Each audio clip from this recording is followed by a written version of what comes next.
All right, everybody, what's going on? How y'all doing? Welcome to today's edition of SWAC Talk Show. We cover the SWAC inside and out. I am your tour guide around the SWAC Seawells, and we are gonna continue to talk a little basketball. Man, we're gonna recap the men's games from Saturday, February 1st. We're gonna take a look at all the action that took place and give my thoughts on all the games, and look at the standings and the schedule for Monday. Also, to most likely tonight, I'll have a chart up that will give my winners for for Monday's games. So right now, like I said, we coming along strong with that. We have signing day coming this week, so I'm gonna definitely have a show coming at you then. Most likely we'll be live on Wednesday night at some time. Check the socials for any more information. Those are Swag Talk, and Swag Talk is Facebook and Instagram. Swag Talk 76 is the Twitter. So just keep it locked there to find out when my signing day show will be dropping. Also Thursday, Swag Smoke Live 6 p.m. Central, 7 p.m. Eastern. Drop short on Saturday to give my winners on Saturdays on this upcoming Saturday's games, and then a recap on Sunday. My power rankings. I'll probably drop those. I'll probably drop those on Tuesday. Probably gonna wait. I'll probably drop those on Tuesday since Saturday is Wednesday. So don't forget to subscribe to the channel, like the video, comment, and share, and hit that notification bell to be alerted to anything, and hit that subscribe button. So let's go ahead and jump into the action, man. We're gonna go ahead and start off with probably the surprise game of the day. This was a battle of teams who were at the bottom of the conference. Both teams were winless. Um, I picked Pine Bluff to win because they were playing at home, and I didn't think that Valley would be able to stick with them, but Valley was able to pull out a 79 to 76 79 76 victory over Arkansas Pine Bluff. The Devils pick up their first conference win of the season and their first D1 win of the season. So they improved to 3-19 and 1-8 in conference. Pine Bluff dropped to 3-18 and 0-8 in conference. Um, this was a 4-point game with the half. Valley led 33-29 before Pine Bluff outscored them by one in the second half, 47-46. But Valley was able to take all the punches that Pine Bluff gave and was able to pull out the victory. Arthur Tate led the Delta Devils with 20 points and 8 rebounds. Strong game for him. He was 7 of 12 from the field, 0 for 2 from 3, and 6 of 6 from the line. He also had 1 assist and 1 steal. Valley had 5 guys in double figures, so they had a really strong game in this game. Alvin Stredick also had 12 points and 3 rebounds. He also had 2 assists. He finished 4 of 7 from the field and 4 of 5 from the line. Moses Horn had 13 points. He was 3 of 8 from the field, 2 of 5 from 3, and 5 of 6 from the line. He also had 7 rebounds. And Donovan Sanders played in all 40 minutes of the game. He had 10 points, two steals, nine assists, three rebounds. Big game for him. He was 3 of 6 from the field, 1 of 3 from 3, and 3 of 4 from the line. Also, Jair Horton had 14 points off the bench, as well as 4 rebounds and 2 steals, going 4 of 9 from the field, 2 of 4 from 3, and 4 of 8 from the line. So really good game for Valley. This was a really solid team effort for them. As they picked up their first conference win, they finished with 36 rebounds, 16 fouls, 15 assists, only 12 turnovers, no blocks, and 6 steals. They shot 45% in the first half, 11 of 24, 56 in the second half, 13 of 23, making them 24 of 47 for the game for 51%. They were 4 of 11 from 3 in the first half for 36%, 2 of 4 in the second half for 50%, and 6 of 5 for the game for 40%. And free throws, they were 87% in the first half, 7 of 8, and 72% in the second half, 18 of 25, giving them a total of 25 for 33 for 75%. They finished with 28 points in the paint, 8 points off of turnovers, 13 second chance points, 11 fast break points, and 19 bench points. This game had 3 ties and 5 lead changes, so it was a pretty back and forth affair. But Valley, they controlled the first half. Pine Bluff made their run in the second half. They actually took the lead a couple of times, but was unable to hold off Valley. Valley just had an answer for everything that Pine Bluff did, and that shows some resiliency that this team hadn't shown all season. So big win, and it was on the road at that. So I think it was great for them. Dr. Bradley there, Pine Bluff with 29 points. He had 12 or 19 from the field, 5 or 14 from the line. His woes at the line continue. He had 9 rebounds as well, 4 assists, and 4 steals. So a really solid game for him. Um, he did everything that he could to help his team, but they didn't get much else from their starters. They only got 12 points from their starters other than him, and that's not going to beat anybody. So when your starters um, are only going 5 of 50, excuse me, when your starters are going 5 of 16 from the field and 2 for 10 from three, that's not going to get it done. And at home at that, and your starters other than Bradley only shot 1 free throw. So you just did not get a good effort from your starting unit if you Pine Bluff. Um, that's just not going to get it done. You did have a couple solid contributors off the bench. Raphael Dumont had 12 points and 5 rebounds. Also had 2 assists. He finished 5 of 10 from the field, going 2 of 5 from three with no free throws. And Dante Sawyer had a couple of big buckets for Pine Bluff, and he finished with 12 points as well and 3 rebounds, also 2 assists. He was 3 of 6 from the field and 6 of 8 from the line. Pine Bluff finished with 32 rebounds, so Valley won the rebounding battle by 4. 23 fouls for Pine Bluff, 13 assists, only 8 turnovers. So they weren't really careless with the ball. They just couldn't get over the hump. 1 block and 6 steals. They finished shooting 39% in the first half, 11 of 28. They did shoot 50% in the second half, 18 of 36, and they finished at 45%, 29 of 64. They were 3 of 10 from three for 30%, 2 of 12 from three in the second half for 16%, making them 5 of 22 for the game for 22%. That's not going to get it done. And they only shot 50% from the line in this game, going 13 for 26. They were 4 of 9 in the first half for 44%, and 9 of 17 in the second half for 52%. That's you lose by 3, you miss 13 free throws. Anything else, you can look at, but when you miss that many free throws and you lose by a small margin, that's really the game right there. Especially since they didn't have a lot of turnovers. They just couldn't put the ball in the basket, and that's just, that's just the way it is. They finished with 46 points in the paint, 13 points off of turnovers, 14 second chance points, 5 fast break points. They did get 35 bench points, which they needed because, like I said, they only got 9 points from everybody that started other than Dr. Bradley. So disappointing loss for Pine Bluff. I mean, there's no other really way to put it. Um, you know, I thought this team was better than Valley, and I was wrong on this night.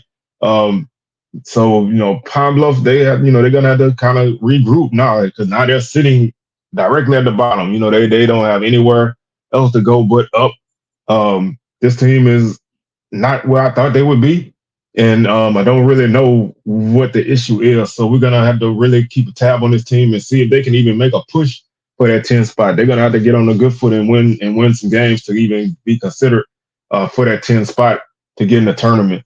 Next game, the Rattlers of FAMU continue to roll. They won their 5th straight game, beating Alabama A&M by a score 95-79. Big second half for the Rattlers to pull away in this game. They led this game by 2 at the half, 34-32, and then they outscored Alabama A&M 61-47 in the second half to take a 95-79 victory in this game. Rattlers improved to 8-11 and 5-3 in conference. Like I said, they're on a 5-game conference winning streak. Bulldogs dropped to 7-14 and 3-5 in conference. A&M is a team. Like I said, they're scoring well, but their defense has not really been there, and they just haven't really been able to make anything really happen. And this, like I said, this game was 2-point game at the half, and the Rattlers came out the half and immediately built that lead up to 12 with 16:29 left. A&M did get it down to 9, and then the Rattlers got it back up to 13. So it was one of those games where this was just the second half was all FAMU really. A&M kind of chipped at it at the lead, but they couldn't really get a dent in it. They wouldn't really get any closer than like 11 down the stretch. So this was a big game for FAMU. Like I said, a big second half for them. as they controlled this game and was able to get a very crucial win at home. And now they're sitting in a good spot in the standings. They're sitting in a good spot confidence wise, and they're just playing good ball right now. AC Bryant led the Bulldogs with 16 points and 4 rebounds. He also had one steal. He was 4 of 8 from the field, 1 of 4 from three, and 7 of 12 from the line. Also in double figures was Chad Moody with 11 points and 6 rebounds. He had one assist as well. He was 5 of 8 from the field and 1 of 4 from the line. And also Angok Anyang, he finished with 12 points, 3 rebounds, 1 assist. He was through 5 of 8 from the field and 2 of 3 from the line. Bulldogs finished with 37 free throws. 37 rebounds, 21 fouls, 5 assists. Not a good game for them. Moving the ball around, 12 turnovers, 1 block, and 7 steals. Those 12 turnovers are, I think, a conference low. So they really cut down their turnovers, but they just couldn't really keep pace in this game. They were 14 of 33 in the first half for 42%. They were 13 of 27 in the second half for 48%. So they really shot well in this game, 27 of 60 for 45%. They were 3 of 11 from three in the first half for 27%, 4 of 10 in the second half for 40%, making them 7 of 21 for 33%. Free throws did hurt them some, but in a game like this, how much did that happen? They were 1 for 2 in the first half for 50%, 17 of 28 in the second half for 60%, making them 18 of 30 for the game for 60%. They finished with 38 points in the paint, 6 points over turnovers, 18 second chance points, 10 fast break points, and 32 bench points. This game did have 4 ties and 3 lead changes in the first half before FAMU was able to pull away and just seal the deal. Rattlers were led. They were led by Sterling Young, who had 23 points on the night. He was 8 of 14 from the field. What is it? 8 of He was 8 of 14 from the field, 5 of 7 from three, 2 of 4 from the line. He had 1 rebound. Also had 1 assist and one block and 1 steal. Milton Matthews, 25 points to lead the team, 1 steal, 6 rebounds, 4 assists. He was 9 of 16 from the field, 5 of 12 from three, and 2 of 3 from the line. Like I said, if those two guys get hot, they really are the catalyst for this team. They were combined 10 for 19 from three. The rest of the team made 4 threes. So the rest of the team was like 4 of 11 from three. So they really carried this team from the 3-point line. And that's been their thing during this winning streak. They've been shooting well from outside in key moments. Roger Coffey had 13 points and 4 rebounds, also had 5 assists.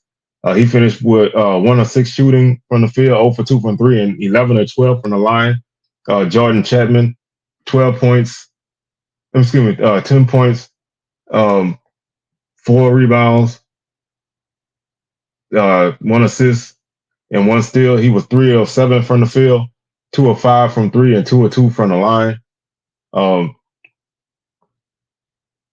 And also, Shakir O'Neal had 12 points and 1 rebound for the Rattlers. Also had 3 assists. He was 4 of 6 from the field, 2 of 2 from the line, and 2 of 2 from three. 2 of 2 from the line and 2 of 2 from three. The Rattlers finished with 33 rebounds. They lost the rebounding battle in this game, but they won the game. They had 24 fouls, 17 assists. Really good game for them there. 1 block and 3 steals. They shot 46% in the first half, 13 of 28. They were scorching hot, 58% from the field in the second half, 17 of 29, making them 30 of 57 for the game for 52%. They shot 50% from three. They were just extremely hot shooting in this game. They were 6 of 13 in the first half for 46%, 8 of 15 in the second half for 53%, 14 for 28 for the game for 50%. They were 2 of 4 from the line in the first half for 50%. They were 19 of 22 in the second half for 86%, making them 21 of 26 for the game for 80%. They had 30 points in the paint, 20 points over turnovers, 14 second chance points, 23 fast break points, and 43 bench points. So this was a game that they were able to get up and down the floor and knock down threes. And this was probably not necessarily the opponent, but this was probably the best game they played in this stretch. Offensively, they could do no wrong, and they really played a really solid game here and got a big victory and keeping that win streak going. So, as they stack up wins and they continue to be in the mix in the standings, they're going to be a team to keep an eye out on as we move further into conference play and into the tournament. A&M, I still think is dangerous. They've just been on a bit of a rough patch, um, up and down, really more than anything. So, they're still a dangerous team because of the style of offense they play and the fact that they rebound well. Those two things will keep them in games, and I don't think they're by any means out of it. They just have to kind of stack a couple wins and keep themselves in that middle portion of the standings, and they'll be fine. Our third game of the day is Texas Southern, winning their seventh straight conference game, improving to 7-1 and 10-11 overall as they defeated Prairie View by a score of 79-63. Panthers continue to slide. They are now 4-18 overall and 3-6 in conference. They've lost 5 games in a row, so they have really cooled off. Um, and you just can't really put your finger on it. Tanaj Petway finished with 23 points for the Panthers. He was 11 of 24 from the field, 0 for 4 from three, and 1 of 5 from the free throw line. He also had 7 rebounds. Um, Braylon Bush had 20 points. He was 6 of 13 from the field, 4 of 8 from three. He was 4 of 6 from the line. He also had 3 rebounds, 1 assist. And also in double figures was Marcel Bryant with 14 points and 3 rebounds. He had 1 block and 1 steal as well. He was 4 of 9 from the field, 0 for 2 from three, and 6 of 9 from the line. Panthers finished with 44 rebounds. This was one of their better rebounding games of the season, maybe their best of the conference season. They finished with 44 rebounds, 17 fouls, 5 assists, 11 turnovers, 5 blocks, and 3 steals. They were 11 or 31 from the field for 35%. They were 12 or 33 for 36%, and 23 for 64 for the game for 35%. From three, they were 3 of 13 from the field for 3 of 13 in the first half for 23%, 2 of 11 in the second half for 18%, making them 5 of 24 for the game for 20%. One key thing in this game for Prairie View, which even though they lost this game by 16 points, they had 21 offensive rebounds. So they didn't shoot well, but they did a really good job of getting rebounds. They just couldn't cash them in as much as they probably should have, and that hurt them. But they just were cold shooting in this game. They only shot 54% from the line. They were 12 of 22, 2 of 6 in the first half of 33%, and 10 of 16 for the game for the second half of 62%. So they really used up probably their best rebounding effort of the season, as they just couldn't put the ball in the basket. 34 points in the paint, 5 points off of turnovers, 17 second chance points, 5 fast break points, and only 3 bench points. This game did have 5 ties and 5 lead changes before things really got going for the Tigers, and they were led by Kavion McClain with 23 points, 4 steals, 4 assists, 5 rebounds. Big game for him. 6 of 10 from three, 7 of 16 from the field, 3 of 5 from the line. Also with 14 points was Zaire Hayes. He was 4 of 8 from the field, 0 for 3 from three, and 6 of 7 from the line. He also had 1 rebound, 1 assist, and 1 steal. Josh Farmer had 10 points, 6 rebounds, 1 assist. He was 4 of 7 from the field, 0 for 1 from three, and 2 of 4 from the line. And also on the bench was Dwayne Posey with 10 points, 1 steal, 4 rebounds. He had 3 of 5 shooting from the field and 4 of 4 from the line. Tigers finished with 40 rebounds, so they did lose the rebounding battle by 4. They had 16 fouls, 8 assists, only 9 turnovers, 4 blocks, and 7 steals. They shot 35% in the first half, 10 or 28, but they really heated up in the second half, going 17 or 32 for 53%. And they were 45% from the field for the game, 27 to 60. They were 3 of 14 from the 3-point line in the first half, 21%, 5 of 11 in the second half for 45%. And that made them 8 of 25 for the game for 32%. They shot 70% from the line in the game, 17 of 24. They was 5 of 7 in the first half for 71%, and 12 of 17 in the second half for 70%. They finished with 36 points in the paint, 13 points over turnovers, 11 second chance points, 12 fast break points, and 34 bench points. Um, this was a game where I think TSU did what they needed to do. It was a close game in the first half. They were able to stretch their lead out and win it pretty comfortably. So they're sitting in a good spot. Um, with only one conference loss.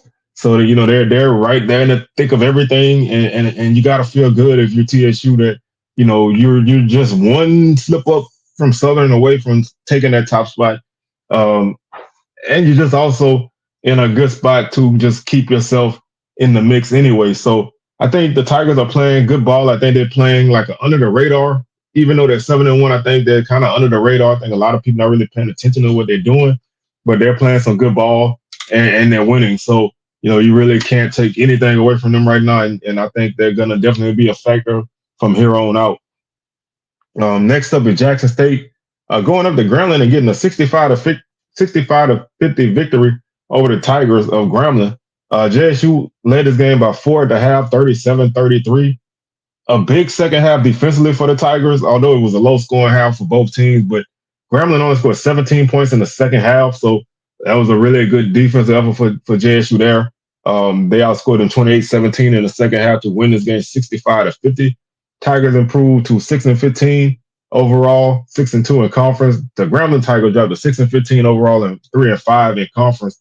And that will probably, barring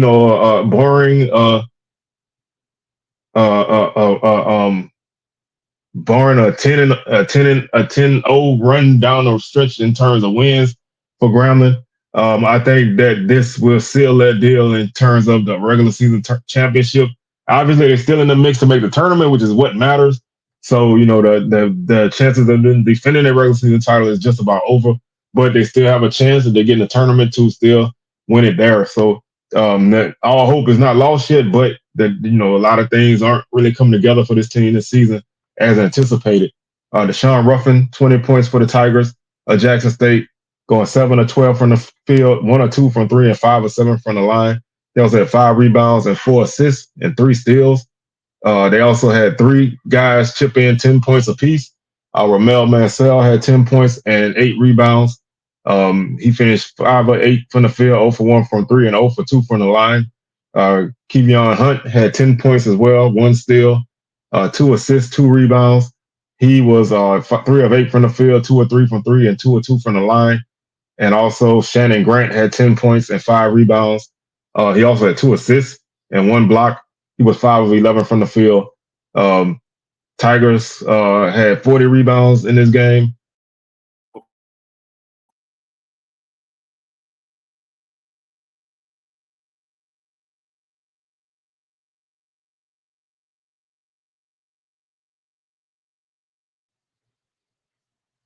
All right, the Tigers and JSU shot 14 to 28 from the field for 50% in the first half, 12 or 30 in the second half for 40%, making them 26 of 58 for the game for 44%.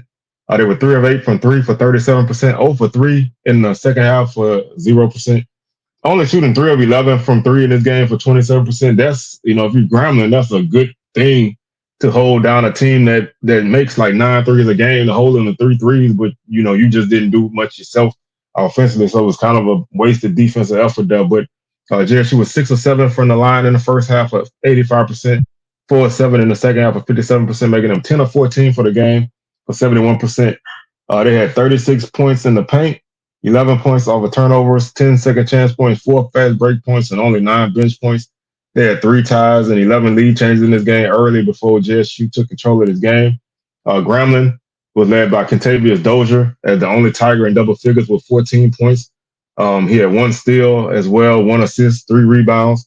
He was 5 of 10 from the field, 3 of 8 from 3, and 1 of 1 from the line. Mikael Stevenson did lead Grambling with 10 rebounds. Also, PJ Easton had 9 rebounds. Tigers finished with 38 rebounds as they lost the rebounding battle by 2. They had 14 fouls, 10 assists, 13 turnovers, 7 blocks, and 5 steals. First half, they shot 44%. They were 12 of 27. And then they cooled off dramatically in the second half, going 6 of 32 from the field for 18%. giving them 18 of 59 for the game for 30%, 6 of 14 from the 3-point line for the game for the first half for 42%. In the second half, they were 1 of 13 for 7%, making them 7 of 27 for the game for 25%. They were 3 of 5 from the line in the first half for 60%, 4 of 6 in the second half for 66%, making them 7 of 11 for the game for 63%. Just a horrible shooting second half from the field and from the 3-point line for Grambling. Just did them in this game. They finished with 10 points in the paint, 12 points over turnovers, 11 second chance points, 7 fast break points, and 13 bench points. So this was a rough outing for them. They're really going to need to kind of bounce back and play better to find, to get themselves back in the hunt, so to speak. That takes us to our fifth game of the day. Bethune-Cookman and Bama State, they had a battle in Daytona. Wildcats led this game by 4 at the half, 39 to 29, 33-29. Bama State did outscore Bethune 35-34 in the second half to drop this game by 3 points, 67-64. Wildcats improved to 8-13 overall, 5-3 in conference. Hornets dropped to 8-13 overall and 4-4 in conference. Just kind of looking at this game in the second half, Bethune-Cookman actually did go up by 12. They were up by 13 with 15-19 left in the game. And then, they kind of held it in that point, that 8 to 13 point range, before the Hornets got it down to 4 with 11:38 in the game, after Dante Bass 3-pointer to make the score 48-44. They did also got it down to 1 after a TJ Madlock 3-pointer to make the game a 1-point game at 48-47 with 11 minutes to go in the game. Hornets did take the lead at 9-18 in the second half, going up by 2. Bethune would then cut it down to 1. Bama State would build it up to 3. Wildcats would take it back down to 1. Hornets would go up by 4 with 5:40 left in the game on a CJ Hines 3-pointer. They would actually get this lead up to 6 after 2 CJ Hines free throws.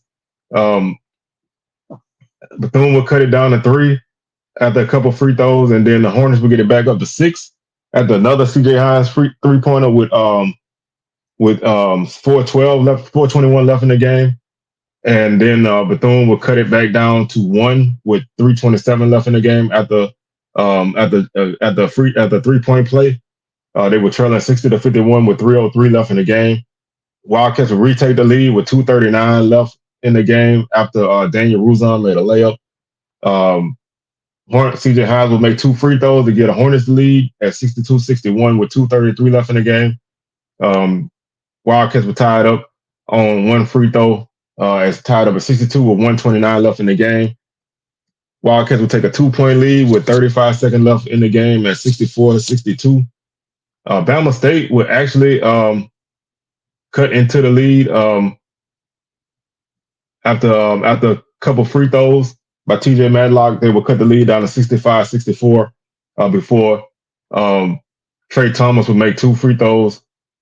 Trey Thomas will make a free throw for Bethune-Cookman, and then Daniel Ruzon will make a free throw for Bethune-Cookman with 1 second left to make the margin 67-64. So this was a really back and forth affair. It was a tight game pretty much the whole way.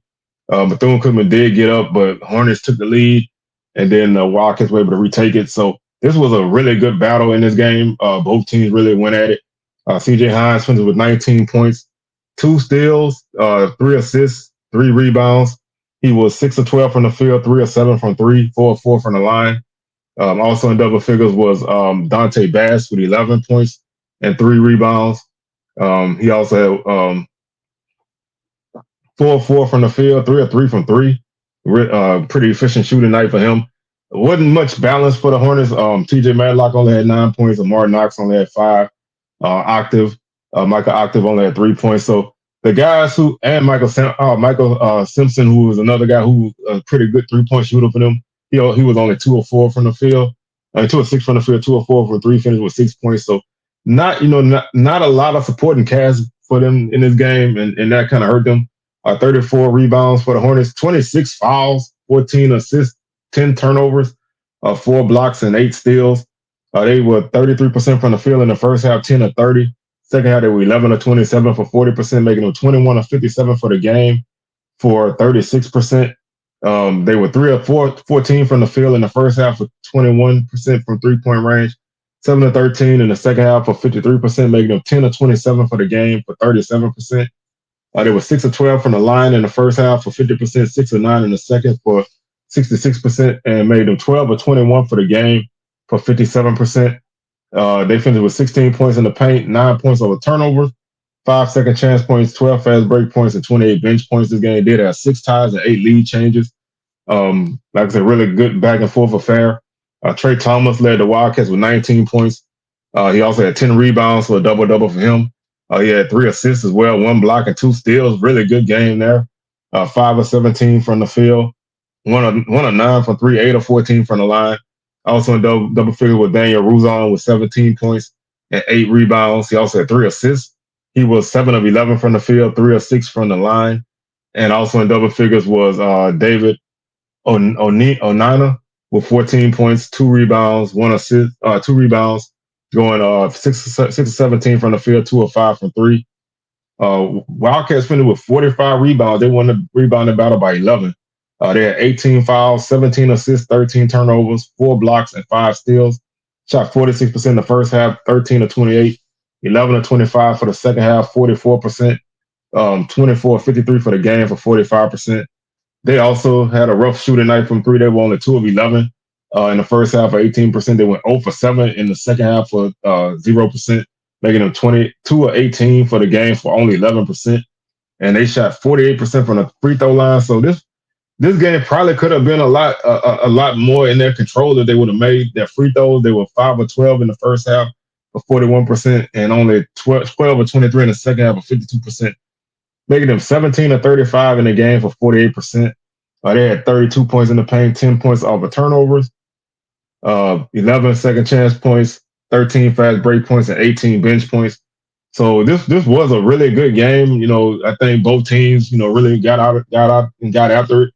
But Bethune-Cookman was able to take the Hornets punch and throw a final punch of their own and get a big victory to keep themselves in the mix and get back on the winning track. Another game that was a really back and forth game was Southern and Alcorn. These two teams basically went to battle all game long. Alcorn, I think their biggest lead in the game was 8 points. Southern biggest lead in the game was 5 points. I'm not gonna go through the play by play and look at the ties and everything because this game had 22 lead changes and 22 lead changes and 10 ties. So this was definitely just a back and forth game. Nobody ever really fully took control of this game until Alcorn missed a jump shot late and Southern was able to kind of make some free throws and win this game. This was a battle. These two teams really got out after it, and they both played hard. Alcorn kept themselves in the game with a lot of timely threes. Anytime Southern looked like they were gonna pull away, Alcorn would knock down a big three and take the lead again, and then they would go up by 4 or 5, and then Southern would make a play, and then they would get back into it, and it was just one of those kind of games where like both teams really just went at it. Benet finished with 13 points for the Braves and 10 rebounds. He also had 1 assist and 1 block. He was 4 of 6 from the field, 5 of 7 from the line. Tankersley, 13 points for the Braves, 5 rebounds. He had also shooting 5 of 9 from the field, 0 for 1 from 3, and 3 of 3 from the line. Cornelius had 15 points for the Braves. He was 5 of 14 from the field and 4 of 12 from 3, 1 of 2 from the line. And like I said, they just made, when you look at it numbers wise, it doesn't really stand out like that, but they just made big shot after big shot when they needed to. They finished with 33 rebounds, 22 fouls, 14 assists, 15 turnovers, 3 blocks, and 5 steals. First half, they shot 46%, 13 of 28. Second half, they cooled off a little, going 11 of 30, 24 of 58 for the game, 41%. From 3-point range, they were 5 of 12 in the first half for 41%. Second half, 4 of 15 for 22%. 9 of 27 for the game for 33%. They were 8 of 10 in the first half from the line for 80%, 4 of 8 in the second half for 50%, going 12 of 18 for the game for 66%. So if you look at the difference in this game, Alcorn shot extremely well in all three areas in the first half. Second half, they did cool off, but they still were able to make some big shots when they needed them. Um, they kept themselves in the game and they gave themselves a chance, but it was just they just couldn't get that last stop that they needed. Southern Alcorn finished with 22 points in the paint, 10 points over turnovers, 13 second chance points, 8 fast break points, and 29 bench points. Southern was led by Cam Ambery with 13 points off the bench. He had 5 assists and one steal. He was 3 of 8 from the field, 1 of 3 from three, 6 of 7 from the line. Also, Damari Jones had 12 points and 11 rebounds off the bench for Southern. He also had 2 blocks and 1 steal. He finished 4 of 8 from the field, 4 of 8 from the line. Also 3 other Jaguars had 11 points. Andre Nunnally had 11 points and 3 rebounds, 2 assists, 1 block, and 1 steal. He was 3 of 6 from the field, 2 of 5 from three, 3 of 4 from the line. Also, Michael Jacobs had 11 points, 1 rebound, 1 assist, 1 steal, and 3 assists. He was 4 of 6 from the field, 0 for 1 from three, 3 of 4 from the line. And Joe Manning had 11 points, 1 steal. He also had 3 assists. He was 3 of 3 from three and 3 of 3 from the field, 2 of 2 from the line. Southern finished with 30 rebounds, so they did get out rebounded in this game by 3.